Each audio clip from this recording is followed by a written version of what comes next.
Biblia explicada, un recorrido diario por las Sagradas Escrituras. En nuestro estudio sistemático, completamos el tercer viaje misionero de Pablo en el capítulo anterior. Pablo se enrumba a Jerusalén, pero antes de llegar a su destino, reúne a varios hermanos, principalmente ancianos de las diferentes congregaciones a las que Pablo ha tenido la oportunidad de visitar, para presentar palabras de despedida, porque Pablo tiene la seguridad de que no volverá a ver a esos hermanos. Y les recomienda que perseveren, que cuiden de la hermandad, que les instruya constantemente. Y él dice las siguientes palabras: de ninguna cosa hago caso, porque Pablo ha pasado por momentos de tribulación. De ninguna cosa hago caso, ni estimo preciosa mi vida para mí mismo, con tal que acabe mi carrera con gozo. Pablo disfrutaba en medio de la adversidad servir al Señor. Y el ministerio que recibí del Señor Jesús para dar testimonio del Evangelio de la gracia de Dios. Y ahora he aquí, yo sé que ninguno de todos vosotros, entre quienes he pasado predicando el reino de Dios, verá más mi rostro. Por tanto, os protesto en el día de hoy que estoy limpio de la sangre de todos. He hecho todo lo posible para que ustedes conozcan la revelación del Señor y el cumplimiento de sus promesas a través de Cristo, fundamentados en lo que escrito está. Porque no he rehuido anunciaros todo el consejo de Dios. O sea, Pablo, con amor, pero con convicción y firmeza, decía la verdad, les gustara o no les gustara a algunas personas.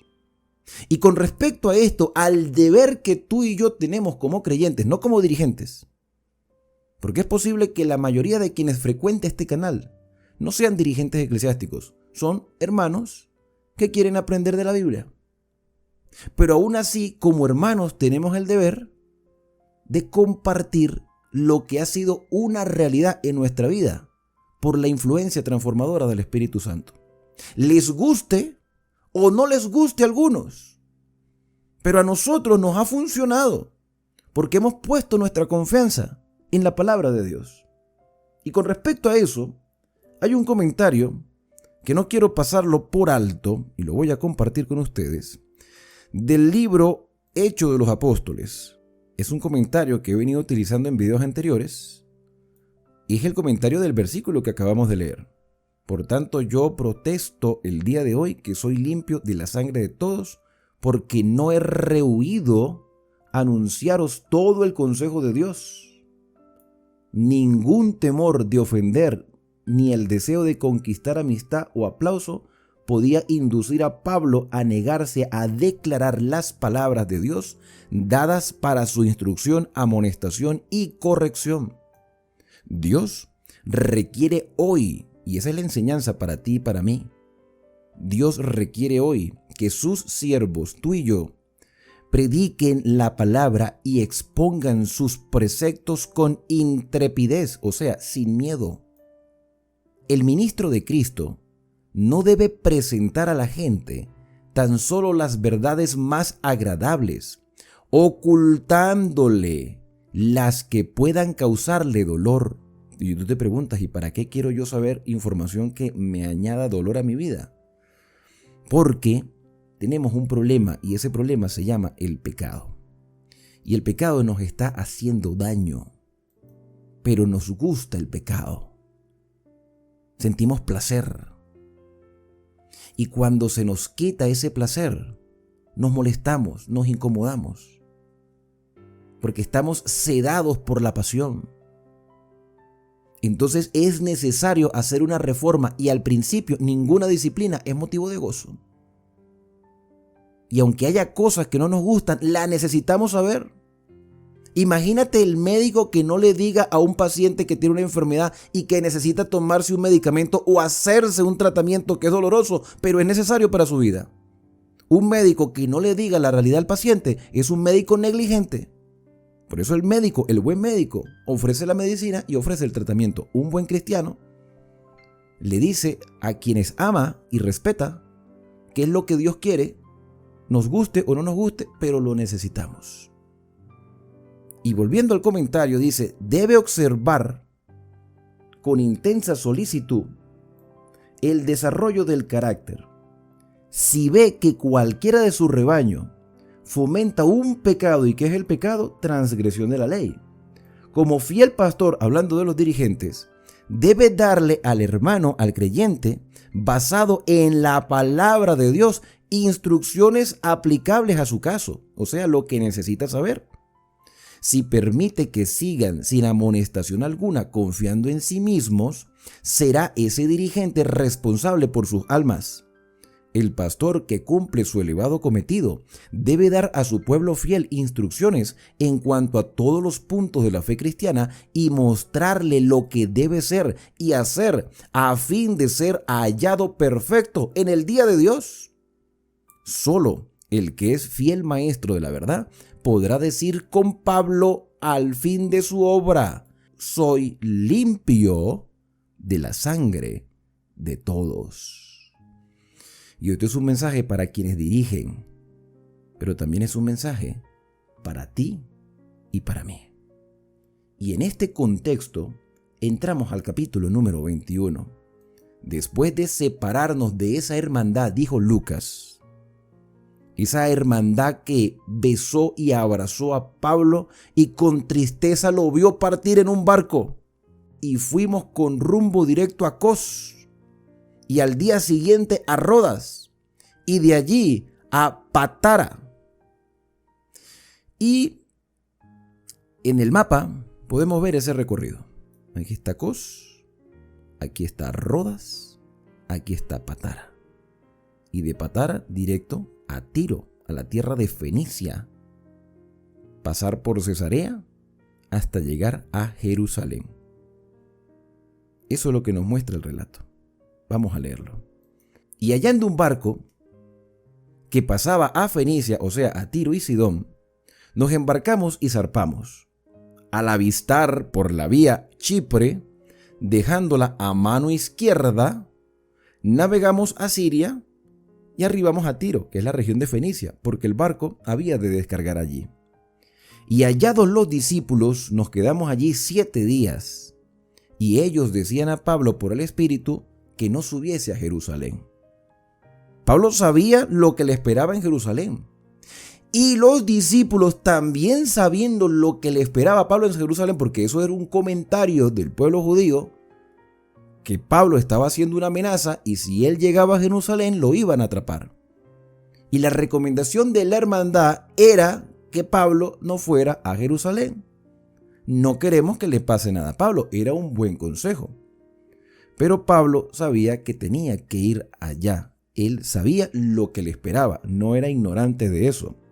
Cumplidos aquellos días salimos acompañándonos todos con las mujeres e hijos hasta fuera de la ciudad y puestos de rodillas en la playa oramos. No hay mejor posición de oración que el estar de rodillas.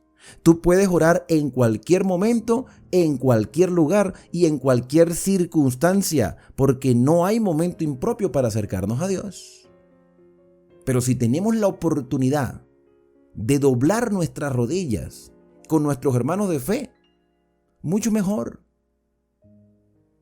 Y aquí están a orilla de la playa, en un ambiente natural, contemplando el horizonte, viendo el movimiento de las olas y quizá, ¿por qué no?, viendo el atardecer, el ocaso de aquel día. Pero lo más importante es que tenían disposición de orar juntos para fortalecerse mutuamente.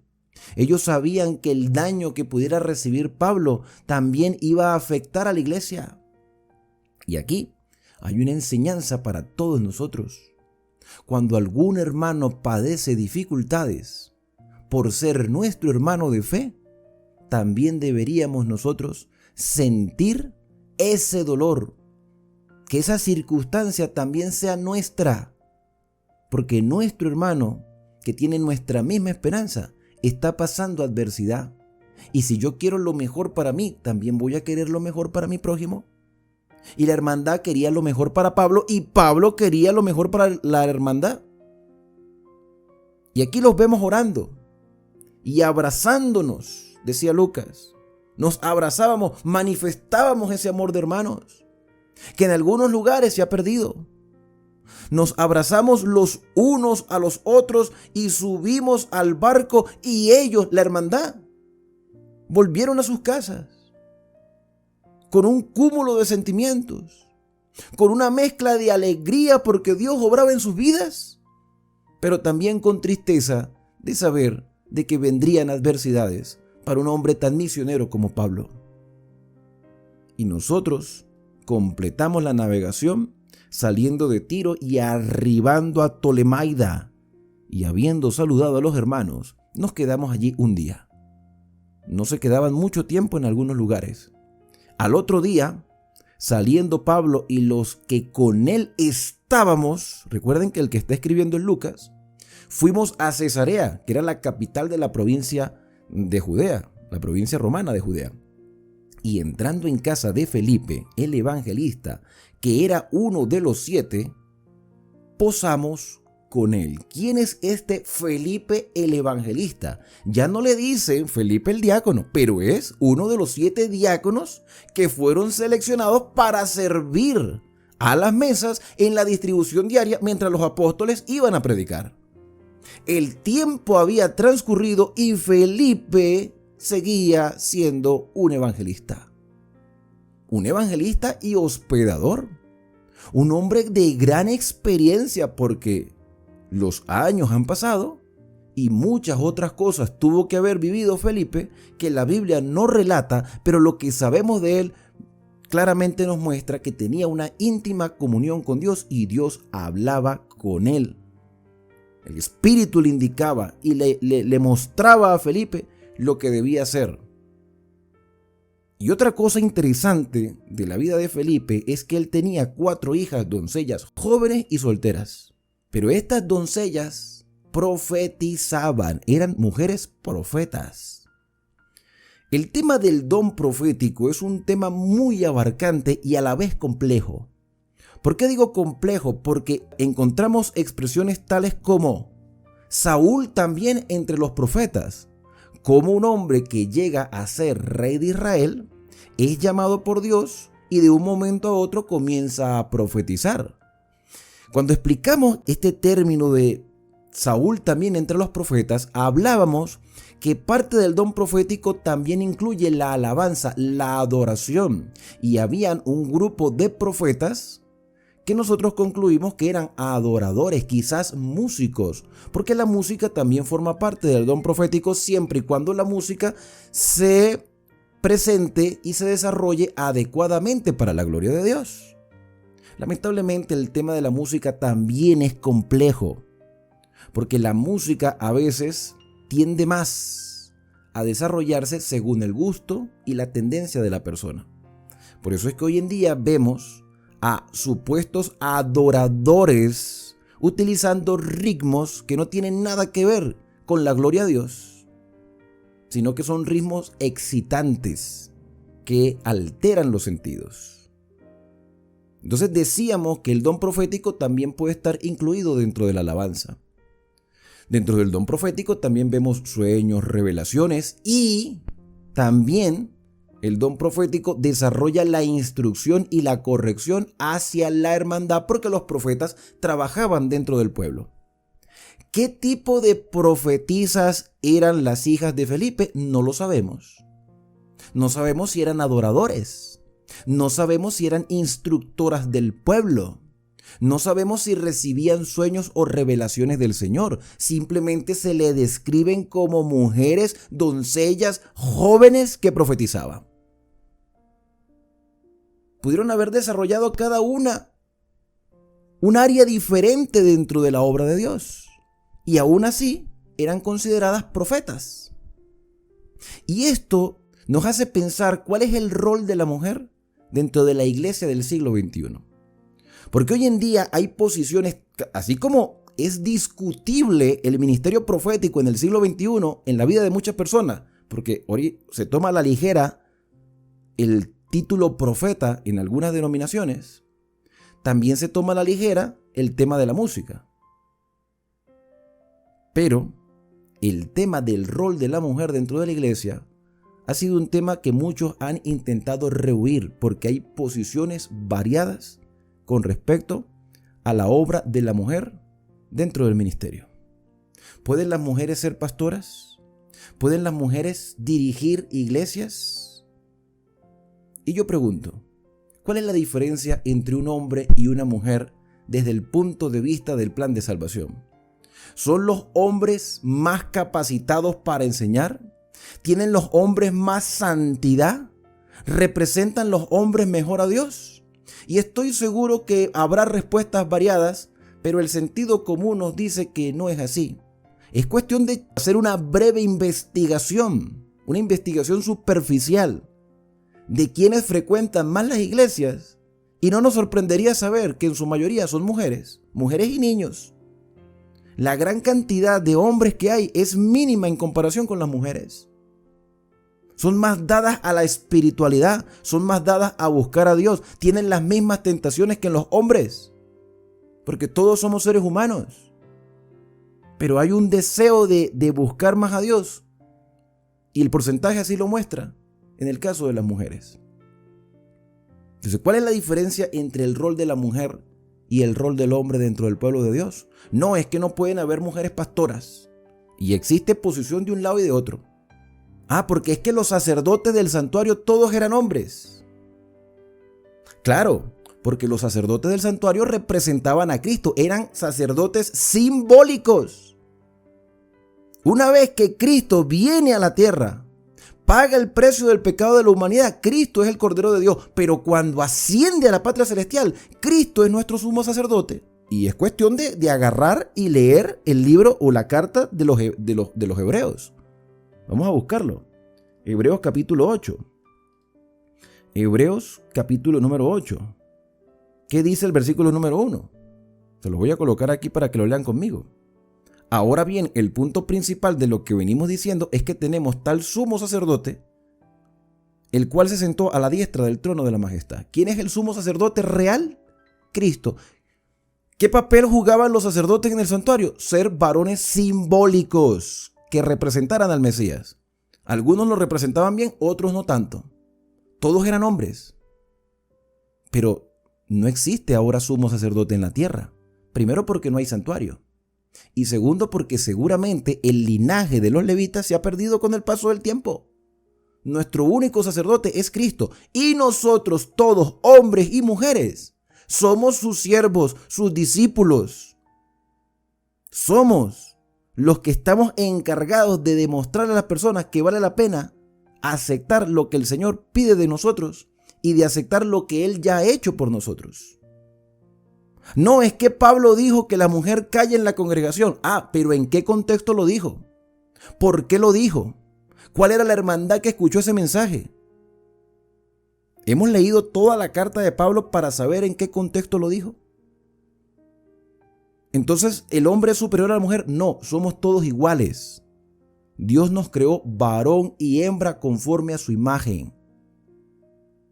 Si en una iglesia no hay hombres que tomen el rol de verdaderos líderes espirituales, ¿cuál es el problema? Que las mujeres asuman la responsabilidad. ¿Cuál es el problema? Si la Biblia da indicios de que había profetisas y que de paso eran jóvenes, que tenían cosas que aprender, sí, pero estaban en constante preparación. Así que este tema del rol de la mujer en la iglesia no debería tener ya discusión. Todos somos iguales a la vista de Dios. Por su fruto se conoce al líder. Y el principio que el Señor nos ha dejado, a la ley y al testimonio.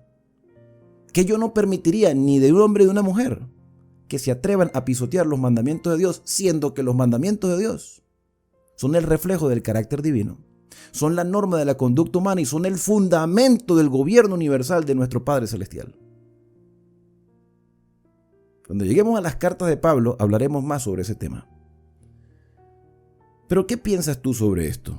No olvides dejar tus comentarios.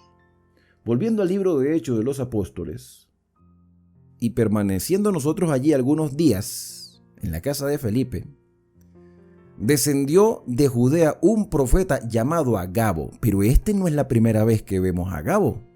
Agabo ya lo habíamos visto antes, en otro capítulo. ¿En qué capítulo habíamos visto a este hombre? En Hechos, capítulo 11, verso 28. Buscamos entonces el capítulo 11, buscamos el verso 28 y vamos a corroborar que no es la primera vez que lo vemos. Ya lo habíamos visto. Ahí está. Levantándose uno de ellos, llamado Agabo, daba a entender por el Espíritu que vendría una gran hambre en toda la tierra habitada, la cual sucedió en tiempos de Claudio. Él había profetizado que vendría una terrible escasez de alimentos, cosa que sucedió, dice Lucas, y fue considerado como un profeta verdadero, tanto así que después se lo menciona en el capítulo que estamos estudiando el día de hoy. Agabo aparece de nuevo porque era respetado por ser un profeta del Señor. Versículo 10, quien viniendo a vernos tomó el cinto de Pablo, y esto es una de las acciones que tenían los profetas del Antiguo Testamento, tomó el cinto de Pablo y atándose los pies él mismo y las manos, dijo: esto dice el Espíritu Santo, así atarán los judíos, o sea, los no creyentes en Jesús, porque todos a la final eran judíos, los judíos en Jerusalén, al varón de quien es este cinto, y le entregarán en manos de los gentiles. ¿Y quiénes eran los gentiles? En este caso, eran los romanos. Gentiles no creyentes, porque no los llama discípulos. Hace una distinción, llama a judíos, quienes no han aceptado a Cristo, aunque todos eran judíos, pero aquí ya eran judíos cristianos, judíos ahora no cristianos, iban a atar a Pablo y lo entregarían a los gentiles, que hace mención a los romanos, o sea, al gobierno, al poder civil. Y Agabo hace esta demostración pública. Al oír esto, le rogamos, ahí se está incluyendo Lucas, le rogamos nosotros y los de aquel lugar que no subiese a Jerusalén, porque querían el bien para Pablo, no querían que le hicieran daño. Entonces Pablo respondió. Fíjate que Pablo, en el impedimento que intentaron hacerle en otra parte, él no dice nada. Él sigue su camino y se despide de los hermanos, oran juntos, se abrazan y se van. Pero en este caso Pablo habla y dice: ¿qué hacéis llorando y quebrantándome el corazón? O sea, Pablo también tenía su sentimiento, tenía su dolor, su tristeza. Pero él entendió que era la voluntad de Dios que fuera a Jerusalén. ¿Cómo lo sabía? Porque el Señor mismo se lo indicó. No era un capricho de Pablo, no era que Pablo se estaba arriesgando. Era que era una orden del Señor. Y a veces hay órdenes de Dios que no entendemos en su momento.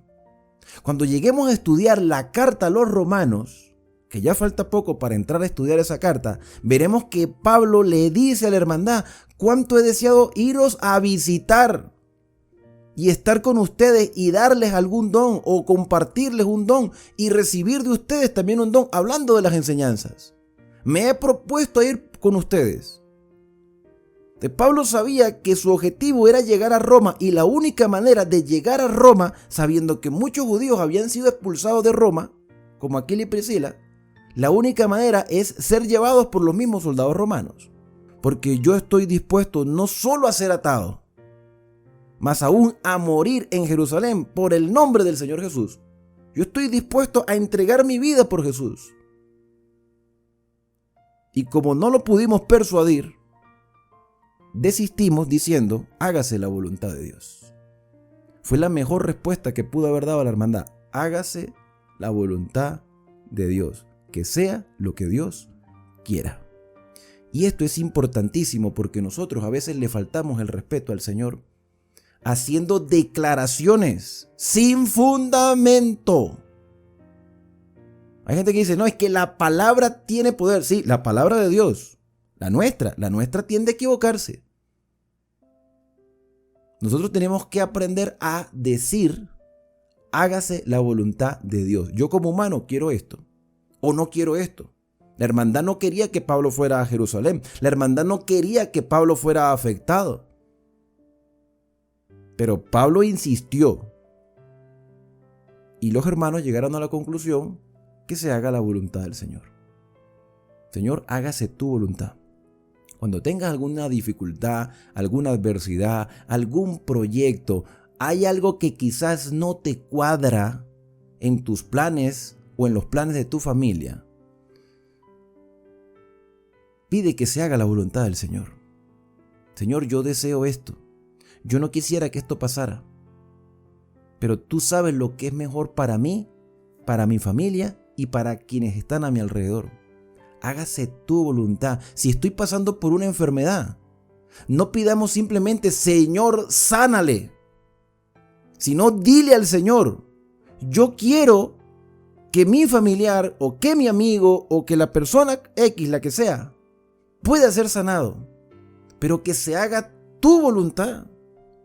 Es nuestro deseo, Señor, que esto se solucione, pero hágase tu voluntad, y la voluntad del Señor siempre será lo mejor. Y repito, aunque no lo entendamos al momento. En eso tenemos que mejorar. Eso de yo declaro, yo digo, Mira, hay personas, por eso te digo, que ofenden a Dios. Oran por la sanidad de alguien. Una cosa es que yo crea que Dios tiene poder para que lo sane, y otra cosa muy diferente es que la voluntad del Señor en ese momento sea esa sanidad instantánea. Quizás no sea la voluntad del Señor. Por supuesto que Dios quiere lo mejor para nuestra vida, pero Él es el único que conoce lo que hay en la mente y en el corazón de cada persona. Entonces no se muriera nadie. No se murieran los creyentes también se mueren, los creyentes también se enferman. Por eso en nuestras oraciones tenemos que decir, hágase tu voluntad. ¿Tú te acuerdas la historia del rey Ezequías? El rey Ezequías le dijo a Isaías, arregla tus cosas porque te vas a morir. Y Ezequías se puso a llorar como un niño, pidiéndole al Señor que no le permitiera morir todavía. Y el Señor en su misericordia consintió en extenderle la vida por 15 años más. ¿Tú sabes lo que pasó en esos 15 años? Ezequías tuvo actitudes erróneas cuando, en lugar de darle gloria a Dios por las cosas que tenía, mostró su grandeza como rey a los babilonios. Y le nació un hijo que llegó a ser el peor rey de todo el pueblo de Judá. El rey más perverso, llamado Manasés, que bueno, por la misericordia de Dios se arrepintió, pero se pudo haber evitado todos esos daños si Ezequías hubiese aceptado la voluntad de Dios. Así que la hermandad concluyó con esto: hágase, Señor, tu voluntad. Después de esos días, hechos ya los preparativos, subimos a Jerusalén. O sea, Pablo no subió solo, subió acompañado. Y vinieron también con nosotros de Cesarea algunos de los discípulos, trayendo consigo a uno llamado Naasón de Chipre, discípulo antiguo, ya tenía bastante tiempo, pero es primera vez que se menciona, con quien nos hospedaríamos. La hermandad era muy hospedadora. Cuando llegamos a Jerusalén, los hermanos nos recibieron con gozo. Fíjate, están en Jerusalén y ya hay hermandad. Ya hay una iglesia que se ha venido estableciendo con el paso del tiempo. Al día siguiente, Pablo entró con nosotros a ver a Jacobo. ¿Y quién es este Jacobo? Posiblemente Santiago, el de la carta a Santiago, o Jacobo, uno de los 12 apóstoles. Es posible. El mismo Jacobo del capítulo número 15 del Concilio de Jerusalén. Y se hallaban reunidos todos los ancianos, a los cuales, después de haberles saludado, les contó una por una las cosas que Dios había hecho entre los gentiles por su ministerio. Empezó a contarle todas las experiencias, la manera como lo trataron en Atenas, pero hubo conversos, su amistad que desarrolló con Aquila y Priscila, la manera como actuaron los de Tesalónica en contra de los de Berea, lo que pasó en Éfeso cuando la gente se alborotó gritando durante horas que Diana era la diosa, y toda la experiencia, y cómo las personas se habían entregado de corazón a aceptar a Cristo como Salvador, como el cumplimiento de las promesas escritas en lo que nosotros conocemos en el siglo XXI como Antiguo Testamento. Para ellos era la Tanakh, la Biblia hebrea, los textos sagrados. Entonces Pablo cuenta toda esa historia. Cuando ellos oyeron todo este relato que ya nosotros venimos estudiando, pues la reacción fue glorificar a Dios y le dijeron: ya ves, hermano, cuántos millares de judíos hay que han creído y todos son celosos por la ley. O sea, consideran que la ley está vigente, pero no olvidemos que la ley se le podía decir a los 10 mandamientos, como también se le podía decir a todo el Pentateuco. Génesis, Éxodo, Levítico, Número, Deuteronomio, eso se llamaba la ley, y de estos 5 libros se desprenden 613 leyes. Entonces las personas habían creído que en Jesús se habían cumplido las promesas de que el Mesías ya había venido, pero era difícil desarraigar todo lo que habían aprendido desde muy niños. O sea que la iglesia estaba en constante aprendizaje para ver qué aplicaba y qué no aplicaba todavía. Pero se les había informado en cuanto a ti, que enseñas a todos los judíos que están entre los gentiles a apostatar de Moisés. Fíjate lo que las personas decían, o sea, la mala interpretación de un mensaje. Y eso no es algo simplemente del siglo I, eso sucede también el día de hoy. Existen las malas interpretaciones, a veces escuchar una información por la mitad. Nosotros hemos escuchado que tú has empezado a decir que Moisés, olvídense de eso, diciendo que no se circunciden, que no circuncidan a sus hijos ni observen las costumbres. ¿Es verdad eso, Pablo? ¿Qué hay pues? O sea, ¿es eso verdad? ¿Tú estás enseñando eso? La multitud se reunirá porque has venido. Haz pues esto que te decimos. Hay entre nosotros 4 hombres que tienen obligación de cumplir voto. Tómalos contigo, purifícate con ellos, paga sus gastos para que se rasuren la cabeza, y todos comprenderán que no hay nada de lo que se les informó acerca de ti, sino que tú también andas ordenadamente guardando la ley. ¿Te das cuenta? Pablo, hay personas que han hecho voto. Si tú realmente has mantenido la fidelidad a las enseñanzas que están escritas, entonces únete a estos 4 hermanos o a estas 4 personas. Se van a rasurar, se van a purificar, págale los gastos. Págale los gastos, o sea, demuestra desprendimiento, que valoras lo que ellos hicieron y lo que tú estás haciendo, para que la gente sepa que tú has guardado la ley.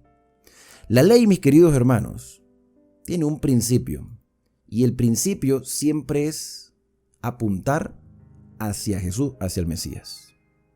Había cosas que quizás a los gentiles no se les exigía, porque todavía la iglesia judía, judeocristiana, estaba en crecimiento y consideraban que ellos no iban a comprender por completo a cabalidad lo que los judíos hacían.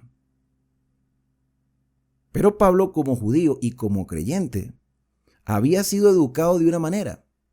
Y te lo pongo como un ejemplo actual. Y eso también tiene que ver mucho con la manera como nos han enseñado a nosotros en nuestra casa a adorar a Dios. Para un creyente nuevo, un nuevo creyente, quizás le cueste un poco adaptarse al estilo de vida que se desarrolla en la iglesia donde asiste.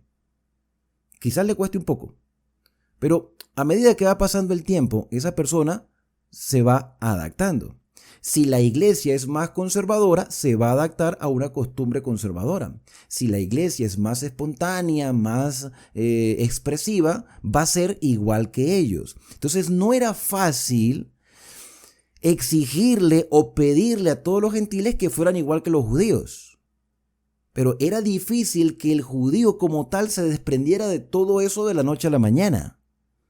Entonces tenían que buscar un punto de equilibrio, de decir, mira, hay hermanos que no han comprendido ciertas cosas, demuéstrales que tú estás de acuerdo con todo lo que escrito está. Y que a los nuevos creyentes se les está instruyendo de esta manera, porque el punto principal es que el Mesías ha venido. ¿Ven? Estamos en el primer siglo.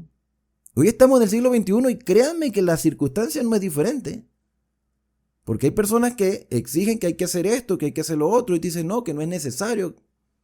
Pero hay un principio y el principio siempre va a apuntar hacia Cristo y ser obedientes a lo que Él ha establecido. Por sobre encima de todas las cosas, la obediencia al Señor se ve reflejada en los 10 mandamientos. Ya lo demás eran ceremonias, formas, símbolos que para un judío eran importantes, incluyendo la circuncisión. De hecho, en el siglo XXI hay quienes le dan mucha importancia a eso. Volviendo entonces al relato, dice el versículo número 26, pero en cuanto a los gentiles que han creído, nosotros les hemos escrito determinado que no guarden nada de esto. Los gentiles no guarden nada de esto. Mira, puedes decir, yo no soy judío, yo no nací en Israel, entonces no estoy obligado a nada de eso. Y dentro de todo nada de eso, dentro de todo ese cúmulo de supuestos nada, ¿okay? No, porque ya no estamos obligados a nada, están los 10 mandamientos. Pero el problema no son los 10 mandamientos, sino uno de los 10. Porque nadie ande proclamando por ahí que hay que matar, que hay que adulterar o que hay que ofender a los padres. Nadie está proclamando eso. Hay uno de los 10 que está siendo olvidado. Y como esta naciente iglesia está aprendiendo, han considerado que no se les exija a los gentiles. Sin embargo, un gentil podía hacerlo si quería. Si quería lo podía hacer. Pero no se consideraba, y esto es importantísimo, no se consideraba que esos rituales, ceremonias o acciones pudieran servir para ganar la salvación. No servían para ganar la salvación. Y te lo voy a decir con claridad. Yo he venido diciendo en más de 1000 videos, y lo he ratificado y lo sigo confirmando, que el 4º mandamiento que habla acerca del día de reposo del Shabbat sigue vigente. Pero también te lo voy a decir y te lo voy a ratificar. Guardar el sábado no garantiza la salvación. No garantiza la salvación. Eso viene como resultado de haber aceptado la salvación a través de Cristo. Porque es que a la final todos somos candidatos al reino de los cielos. Y mira lo que se recalca de lo que estudiamos en Hechos 15. Nosotros les hemos escrito determinando que no guarden nada de esto, solamente que se abstengan de sacrificio de ídolos, que se abstengan de comer sangre, que se abstengan de comer animal ahogado y que se abstengan de fornicación. Pero eso ya es parte de la ley. No todo, pero mira, que hay una parte que tienes que tomar en cuenta. Entonces Pablo tomó consigo a aquellos hombres y al día siguiente, habiéndose purificado con ellos, Pablo no se puso en contra de nada. Entró en el templo para anunciar el cumplimiento de los días de la purificación, porque el templo todavía estaba establecido, cuando había de presentarse la ofrenda por cada uno de ellos. Pero cuando estaban para cumplirse los 7 días, unos judíos de Asia, al verla en el templo, alborotaron a toda la multitud y le echaron mano, dando voces, diciendo: varones israelitas, ayudad. Este es el hombre que por todas partes enseña a todos contra el pueblo, contra Israel. Está enseñando en contra del pueblo para que la gente se ponga en contra de nosotros. Y se ponen en contra de la ley y de este lugar que es el templo. Eso es mentira. Pablo no está poniendo a nadie en contra de Israel. Pablo no está poniendo a nadie en contra de los mandamientos. Pablo no está poniendo a nadie en contra del templo. Si al caso vamos, el que dijo que el templo caería fue Jesús. No quedará piedra sobre piedra, pero Pablo jamás mencionó eso. Tú no vas a leer en ninguna de las cartas de Pablo, ni en todo el recorrido que hemos venido haciendo, que Pablo hablará del templo que se iba a caer, pero sí lo había dicho Jesús. Y además de esto, ha metido a griegos en el templo.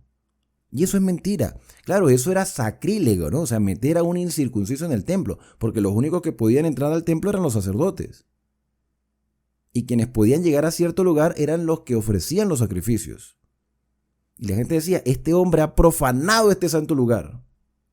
Porque antes habían visto con él en la ciudad a Trófimo de Éfeso, a quien pensaban que Pablo había metido en él. Pensaban, porque la gente es muy chismosa. Pensaban, pero no era verdad. Así que toda la ciudad se conmovió y se agolpó el pueblo, y apoderándose de Pablo, lo arrastraron fuera del templo. Imagínate, están defendiendo la santidad del templo, pero están tratando mal a una persona que está haciendo las cosas correctas. Y inmediatamente cerraron la puerta, lo sacaron del templo. Y procurando ellos matarle, se le avisó al tribuno de la compañía que toda la ciudad de Jerusalén estaba alborotada. Tomando luego soldados y centuriones, porque querían matar a Pablo, corrió a ellos, y cuando ellos vieron al tribuno y a los soldados, dejaron de golpear a Pablo. Entonces, llegando el tribuno, le prendió y le mandó atar con cadenas, y preguntó quién era y qué había hecho. O sea, estaban linchando. Linchar es tomar la justicia por las manos. Yo no sé si ese término se manejará en otros países, pero en Venezuela linchar es tomar la justicia por sus propias manos. O sea, matar a alguien a golpe o lo que sea, pero sin tomar en cuenta las leyes civiles. Entonces, claro, cuando el tribuno ve esto, piensan que es un criminal, es un asesino, es cualquier persona que ha cometido un delito grave, lo están linchando y lo toman con cadena. Inmediatamente pregunten, ¿quién es este hombre y qué ha hecho? Pero entre la multitud, y para que tú veas que las cosas se estaban haciendo mal, entre la multitud, unos gritaban una cosa y otros otra. Y como no podía entender nada de cierto a causa del alboroto, le mandó a llevar a la fortaleza. O sea, lo vamos a tener retenido para averiguar qué es lo que está pasando. Al llegar a las gradas, aconteció que era llevado en peso por los soldados. O sea, los tenían cargado arriba, porque las personas como que lo estaban golpeando. Lo tenían en peso, tenían a Pablo cargado arriba por los soldados a causa de la violencia de la multitud. ¿Tú crees que esto es una multitud que quiere hacer la voluntad del Señor? ¿Tú crees que estas personas querían honrar a Dios, queriendo quitarle la vida a alguien? Y Pablo estaba haciendo las cosas correctas. Pablo estaba demostrando que no estaba en contra en nada de lo que escrito está, porque es que en realidad todo lo que escrito está señalaba al Mesías. Y ese era el mensaje de Pablo, que Jesús era el Mesías. Eso era todo el mensaje de Pablo. Tú te pones a ver que Pablo únicamente enseñaba que Jesús era el Mesías. Y cuando las personas se bautizaban, enseñaba del Espíritu Santo, pero es el Espíritu Santo que el Mesías prometió. Y por eso lo querían matar. Versículo número 36. Toda la muchedumbre del pueblo venía detrás gritando ¡que muera! Espirituales no eran. Con esa actitud. Cuando comenzaron a meter a Pablo en la fortaleza, dijo al tribuno, ¿se me permite decir algo? Pablo todavía, mira, un hombre formal, golpeado, maltratado y ofendido. Y aún así habla con educación, con cortesía. Entonces el tribuno le dice, oye, pero me estás hablando en griego. Tú no eres hebreo. ¿Cómo hablas en griego? Cuando mucho arameo, ¿no? Pero hablas en griego. ¿No eres tú aquel egipcio? Y entonces, claro, el tribuno empieza a considerar que Pablo fuese otra persona. Dice, ¿no serás tú aquel egipcio que levantó una sedición antes de estos días? Porque estos problemas no eran nuevos, esos problemas venían repitiéndose de personas que se levantaban y utilizaban a otros para atacar al gobierno romano. Entonces le pregunta, pero ven acá, tú hablas griego y te están linchando, te quieren matar. ¿No eres tú aquel egipcio que en estos días levantó sedición y sacó al desierto 4,000 sicarios? Lo estaban relacionando con un criminal por falta de conocimiento, ¿no? Fíjate cómo se desarrollan las malas informaciones. Entonces dice Pablo, mira, yo de cierto soy hombre judío de Tarso, ciudadano de una ciudad no insignificante de Cilicia. ¿Por qué Pablo dice que no es una ciudad insignificante? Porque la provincia de Tarso, de la provincia de Cilicia, era una capital donde todo aquel que nacía ahí, no en todas partes del imperio, allí específicamente y en otros lugares escogidos, todo el que naciera en la ciudad de Tarso, automáticamente, así fuera hijo de judíos, recibía la nacionalidad romana. Era una ciudad especial, donde se le daba la nacionalidad a quien nacía en ese lugar. Y había otros lugares también, pero la más cercana pudiéramos decir que era esa. Yo soy de Tarso, ciudadano de una ciudad no insignificante, pero te ruego que me permitas hablar con el pueblo. Entonces Pablo ya despierta las alarmas porque dice, oye, tú eres de Tarso. Vamos a dejarte hablar. Y cuando él se lo permitió, Pablo, estando de pie en las gradas, hizo señal con la mano al pueblo y hecho gran silencio, habló en lengua hebrea. O sea, Pablo era políglota. Hablaba varios idiomas. Pudiéramos decir que tenía don de lengua. Tenía la oportunidad de hablar en diferentes idiomas. Hebreo, arameo, griego.